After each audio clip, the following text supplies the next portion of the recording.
Ya. ¿Qué les pareció esta clase? Pueden hablar, ¿ah? Tomen el micrófono. ¿Qué les pareció? Tremenda. Cuente, Rosario, la escuchamos. No, es que vienen tantas cosas a la memoria y ahora con lo último, esto de normalizar el abuso me vino mucho a la memoria lo que hablaba mi abuelo paterno. Él venía de una familia muy grande, eran 8 hermanos y de los cuales 7 eran hombres. Y vivían en así como en un fundo. Entonces eran como todos de personalidades muy fuertes. Y él contaba, y lo contaba como gracia, que su mamá andaba con una pistola en el cinturón y y un chicote que era como un látigo con varios, y con eso los castigaba. Les daba chicotazos, decía. Y para él era como gracioso, lo tenía como súper normalizado. Y me llamó la atención, me vino al tiro esa memoria de cómo mi abuelo contaba que su mamá, por cualquier cosa, ¡pam!, le daba el chicotazo. Terrible, terrible. Con este diplomado hemos sabido casos de abusos tan extremadamente grandes como que a los hijos los colgaban en el parrón de los pies y ahí mismo le daban con palos. O sea, imagínate la violencia de la cual venimos heredando. Claro, Increíble. sí. Y él, bueno, y esto de andar con pistola era como súper normalizado en la familia del abuelo. Y él contaba que una vez se enojó con el hermano mayor, tenían una diferencia muy grande, y él tenía como 11 años y casi lo mata con la pistola. Y él lo contaba así como si fuera lo más normal del mundo. Y que ahí la mamá sacó el chicotazo y le pegó en la mano y él soltó la pistola. Increíble. Entonces, cuando hablaste de esto, me vino al tiro a la mente esa situación que contaba mi abuelo, como si nada, como si, ¿quién ve llover? Y hasta se reía. Increíble.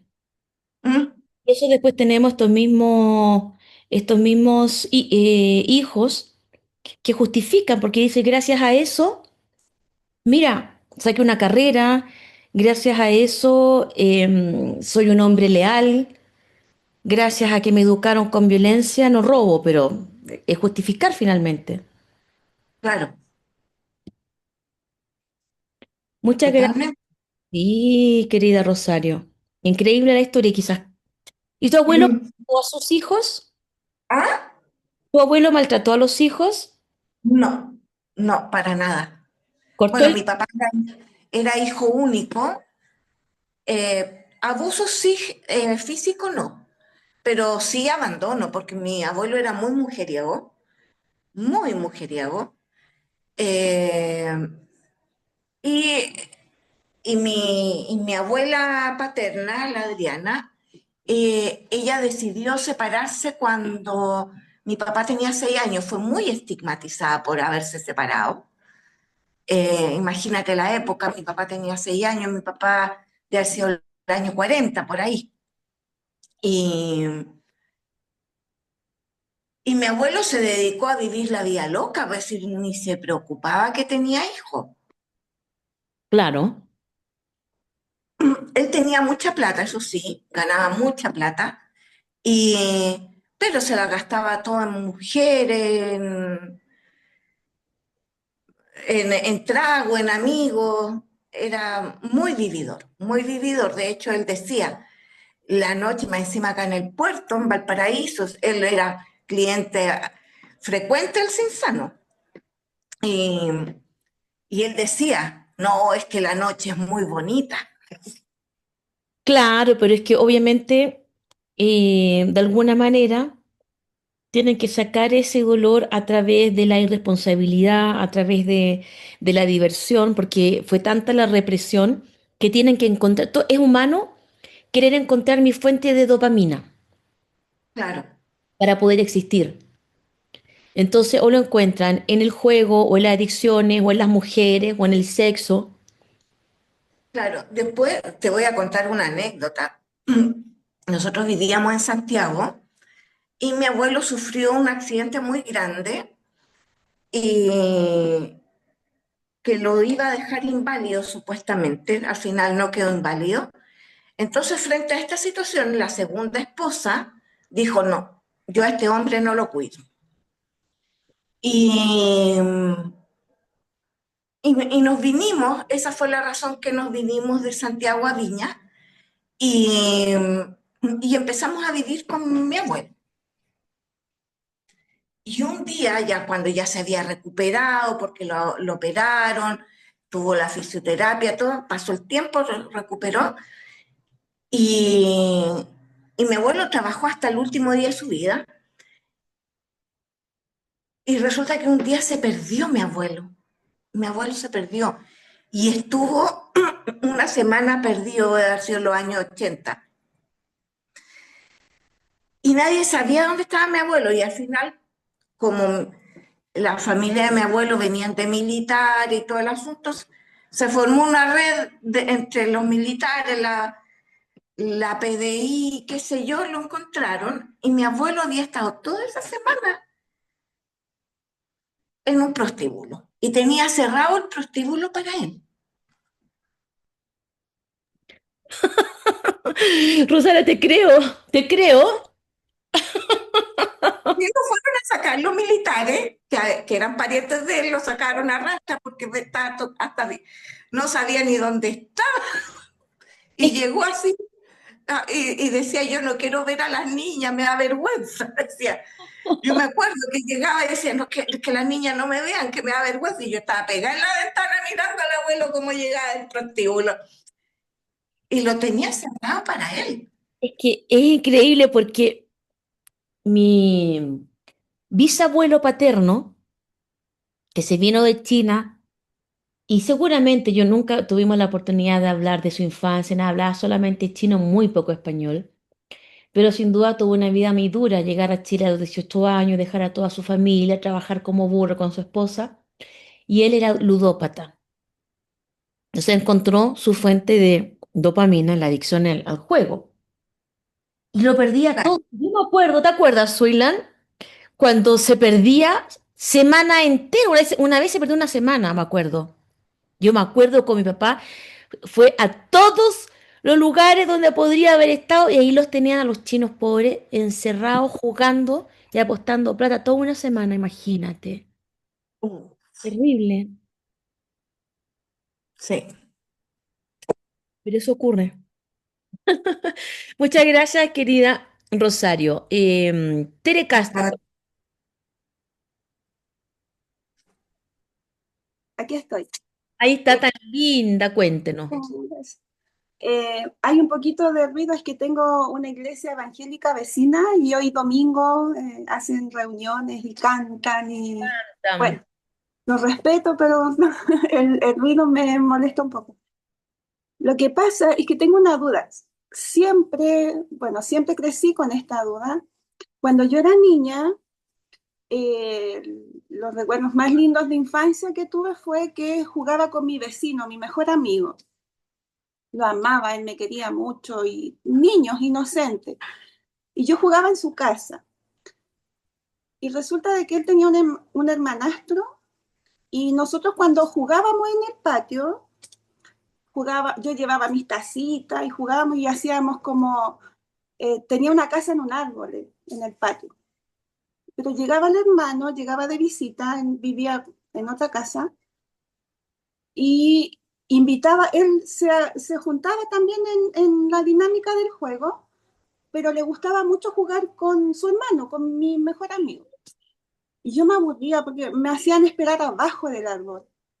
Y yo me aburría, no, para mí se terminaba el juego. Yo volvía a la casa, a mi casa, a comer, qué sé yo. Y eso pasaron mucho tiempo, yo creo que unos 2, 3 años. Y cuando un día me levanto muy temprano, mi mamá me grita, muy feo, y me toma y me dice, no quiero que nunca más vayas a jugar allá a la casa del vecino. Y me prohibió juntarme con él. Pero nunca entendí, hasta ya adulta, o sea, 14 años, para mí ya era grande, escucho un comentario de mi mamá que de ahí me entero de que mi mejor amigo era abusado por su hermano. Pero de tiempo hacia atrás, mi amigo tomó como distancia conmigo y de pronto empezó a vestirse como mujer, a ser más mujer. Y siempre mi mamá me decía, no sé si serán creencias, no sé, de que él fue así, cambió su sexualidad porque fue abusado, ¿ya? Y yo siempre me preguntaba si en realidad fue así o no, o quizás cambió su destino, el curso, no sé. Siempre tuve la duda. Hoy fue mi mejor amigo, el amigo inseparable. Mi mamá después me prohibía juntarme con él y él igual me esperaba afuera en la casa. Y yo ahí, bueno, yo ya casada, él falleció, eh, tuvo VIH y para mí fue terrible, fue la muerte más, fue la pérdida más dolorosa porque siento que se fue toda mi infancia ahí con él.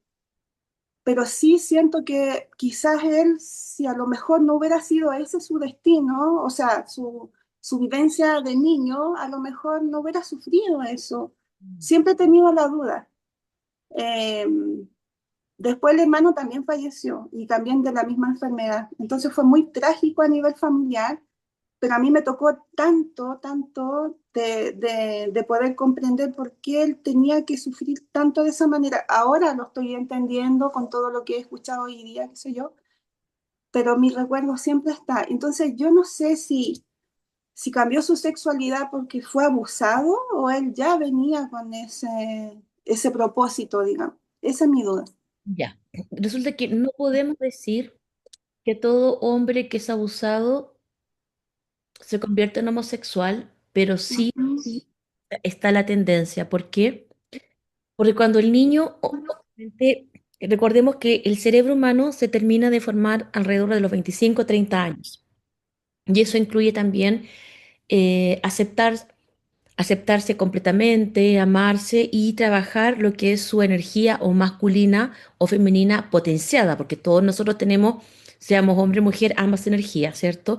Pero el hombre ya en esa energía de empoderarse, de protector, de energía macho, digámoslo así, como para que se entienda. Entonces, cuando el niño es abusado, está en una posición de sometimiento, de anulación. Entonces, de alguna manera, es como que percibe una mutilación de su esencia, donde no tiene la fuerza de ejercer su masculinidad. Y ocurre algo ahí bien increíble y doloroso. Estos niños, por lo general, cuando son constantemente abusados, en su casa hay mucho maltrato o son abandonados, son ignorados. Entonces ha ocurrido que son ellos lo que buscan al abusador finalmente, provocan las situaciones. ¿Por qué? Porque como no entienden lo que es abuso, ellos entienden solamente lo que sienten. Se sienten vistos, se sienten escuchados, porque eso es lo que les dije yo, el abusador no genera violencia, genera lo que es la prosodia, la seducción. Entonces los niños van porque reciben un dulce, porque reciben un regalo, porque reciben caricias. Entonces dice, sí, bueno, a cambio de eso tengo que dejar que me toque, que me haga todo, no importa, porque al final, o sea, por la confusión mental, imagínate, las creencias se sienten amados, para ellos reciben así. Entonces sí, finalmente terminan siendo homosexuales y terminan en relaciones donde solamente se someten como víctimas del abuso, pero ya es un daño tremendo. Mm. Obviamente, Si no hubiese vivido eso, su destino hubiese sido distinto, absolutamente que sí. Me da mucha Absolutamente pena. que sí. Pero por Es- eso también hay cosas inexplicables, yo digo, para nosotros. O sea, ¿por qué habrá elegido o le tocó?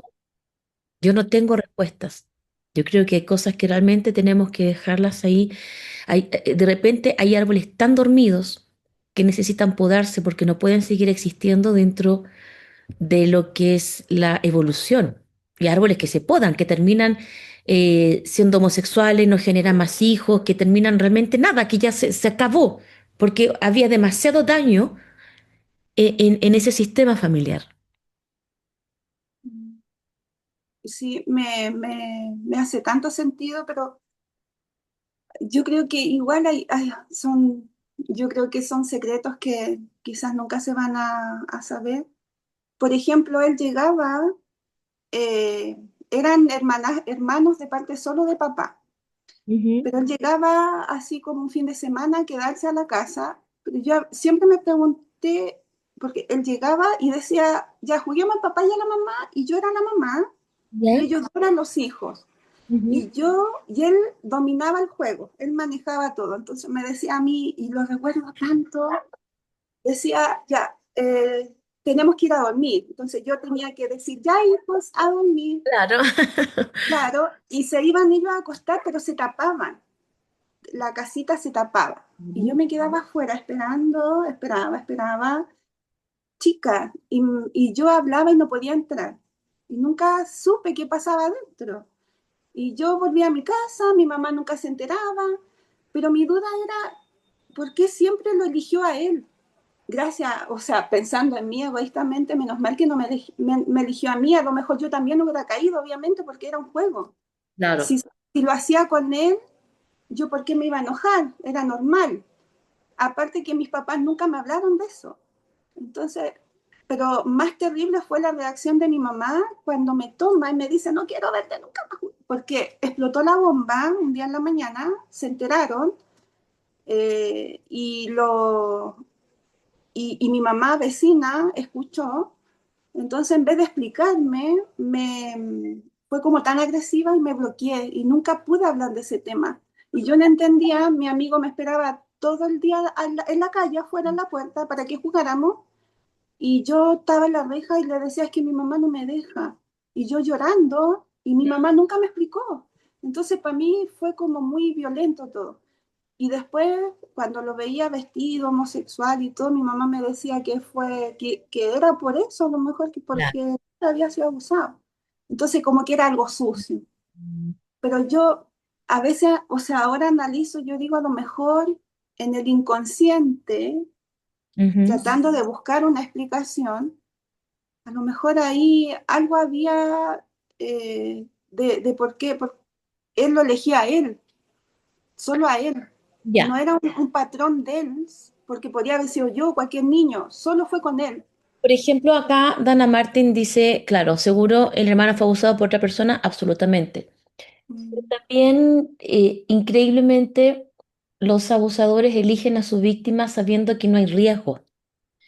A lo mejor tu mamá se veía muy fuerte, más controladora, entonces para evitar problemas. Además que si ya lo hizo una vez, ¿para qué va a intentar?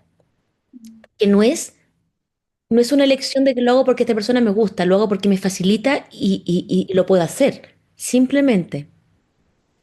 Por eso se habla de que el abusador, o sea, la víctima increíblemente atrae a un abusador. Porque quizás con el daño que tenía este niño, si no hubiese sido el hermano, otro lo hubiese abusado. Por esa necesidad de él de ser visto, de jugar aparentemente, ¿cierto? Entonces, las historias son así, pero luego con la etapa adulta se necesita buscar ayuda para poder liberarse de este dolor. Gracias, Tere Castro, tiene un pelo maravilloso, qué cabello más lindo, mujer. Lo único que te falta es ropa roja. Gracias, sí. ¿Ah? Sí, Gracias. gracias. Eh, ¿Quién quiere hablar? Hable. Aldi, Sí, yo. diga. ¿Qué le pareció a usted la clase? Uy, la verdad es que al igual que la clase de suicidio, me estuvo todo el rato como con dolor de estómago. Siento que no sé qué remueven en mí, pero me producen como físicamente mucha incomodidad, como ansiedad. Este tiene un poco más de sentido para mí que el del suicidio, porque quería compartir un poco brevemente mi historia. Ujú. En mi casa, bueno, yo sé, me imagino que muchas de nosotras lo vivimos, pero en mi casa mi hermana mayor fue abusada por mi papá durante 8 años, desde los 8 años de ella hasta sus 16.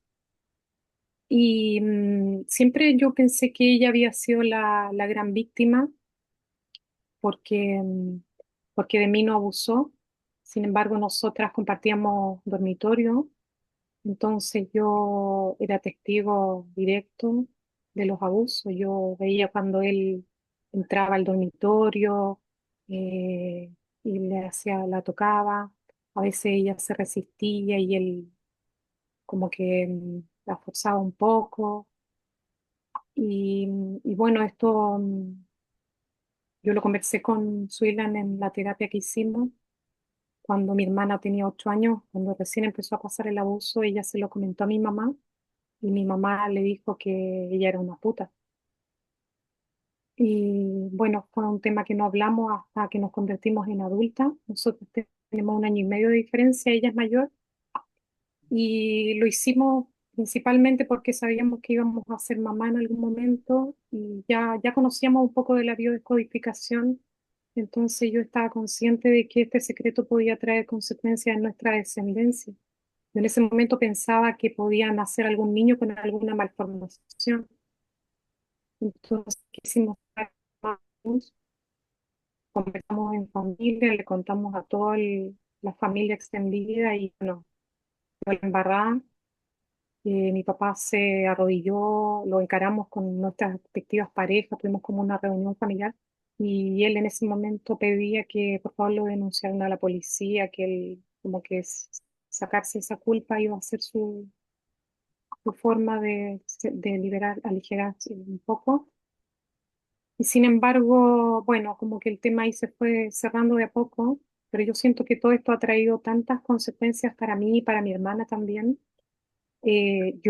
Tú lo mencionaste hoy al principio de la clase, que hay personas adultas que le tienen miedo a la noche y yo soy una de ellas. Yo no duermo con la luz prendida por mis bebés, porque duermo con ellos, pero durante muchos años yo tenía terror al atardecer, por ejemplo, me ponía a llorar. eh, no entendía bien por qué era. Y, y bueno, y ahora lo estoy pasando un poco mal por mi hermana. Ella vive en Alemania, ella se fue a los 20 años. Eh, Se fue porque se enamoró de un alemán, se casó con él, tuvo sus niños que son alemanes, pero para mí fue mi primer gran golpe perderla a ella. Ella aún vive allá, pero ha tenido innumerables parejas, eh, ha, ha fracasado en todas y ella, somos súper amigas, hablamos todos los días y ella me cuenta a mí que ella siente que es un demonio. Ella me dice, yo soy mala persona, soy un monstruo, no sé querer, como que ella siente que maltrata a los hombres.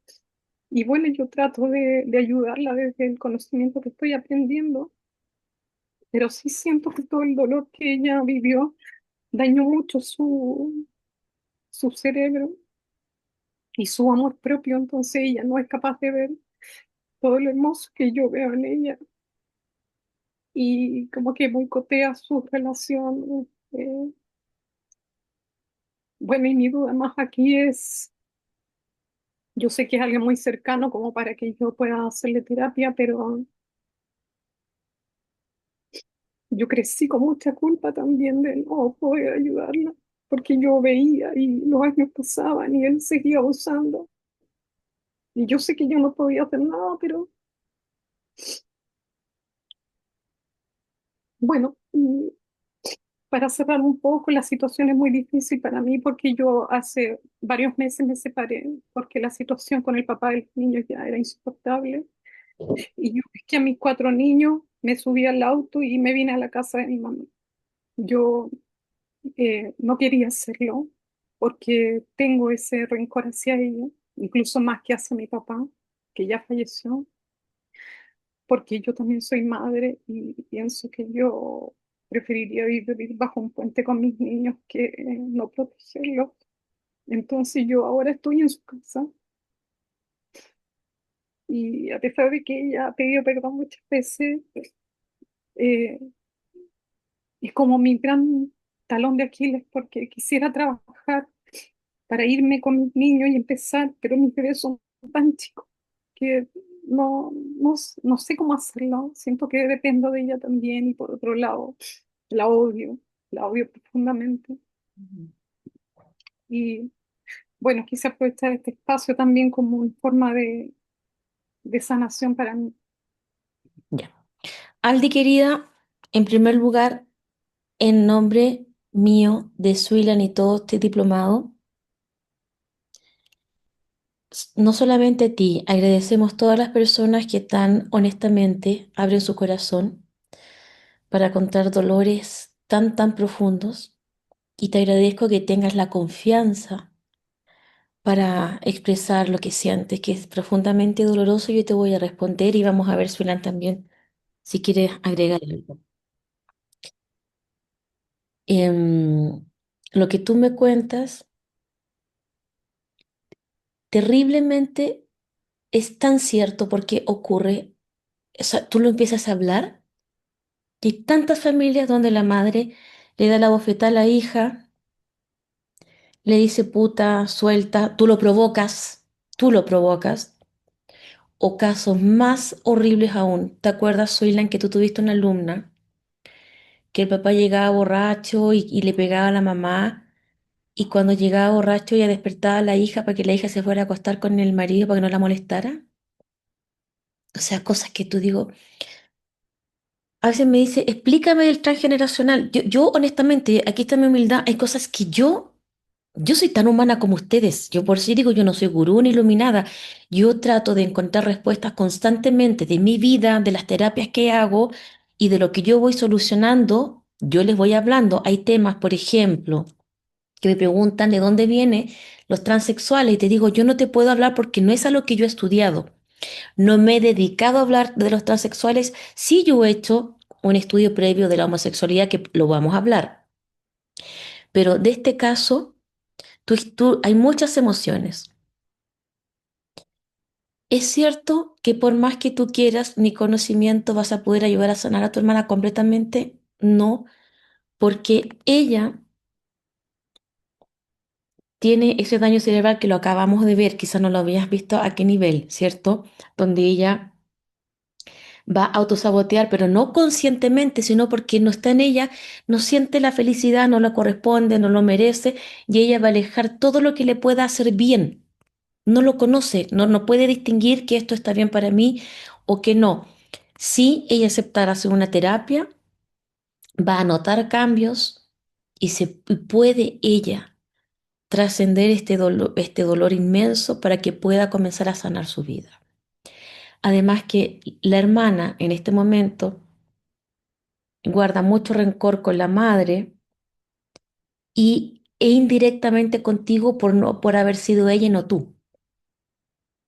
Pero eso es una herida de niña. ¿Ya? O sea, yo creo que si ella lo pregunta, te va a decir, prefiero que me hubiese pasado a mí, no a ti, porque el amor de hermana es muy fuerte. Pero hay un dolor de niña que siente la injusticia. Y contigo, claro que generas esa culpa y eso también tiene que haber afectado en tu autoestima, en tu amor propio y en las relaciones de pareja. O sea, si el padre es capaz de hacer esto, imagínate cuál es mi visión de los hombres, por el suelo. Entonces, frente a esa visión, yo puedo aceptar más cosas de los hombres porque no es tan terrible como con lo que hizo mi papá, ¿te entiendes? Porque si tú compares, no es tan terrible.